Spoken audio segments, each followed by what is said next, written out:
ৰিক্সালৈ আহিব লাগে, আহি নিজৰ ভোটদানটো সাব্যস্ত কৰিব লাগে। গণতন্ত্ৰভাৱে এটা শুভ লক্ষণ। सबसे मतलब এইটো ঈদ হোক, পূজা হোক, দিৱালী হোক, सबसे ডাঙৰ পূজা এইটোৱে আমাৰ মানিব লাগে আৰু মই 100% জিকি আছো ইনশাআল্লাহ। মোৰ আশা আছে, কেনে ধুবুৰীত আজিলৈকে চতুৰ্থবাৰ কোনো কেণ্ডিডেট লৰা নাই, মই ফাৰ্ষ্ট টাইম লৰিছো আৰু মোৰ 100% আশা আছে যে মই জিকিম। কোনো প্ৰতিদ্বন্দ্বী নাই, মই নিজৰ লগত হ'ব। যোৱাবাৰ আমি যিমান পাইছিলো, যোৱাবাৰ মই যিমান পাইছিলো এইটোৰ ওপৰত আৰু বহুত অধিক বুজে মই জিকিম। ৰাতিপুৱাই ওলালে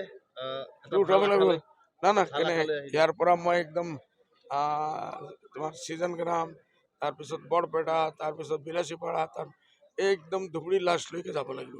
গোলকগঞ্জৰ মাজত আছে, এইটোৰ কাৰণে ওলাইছে।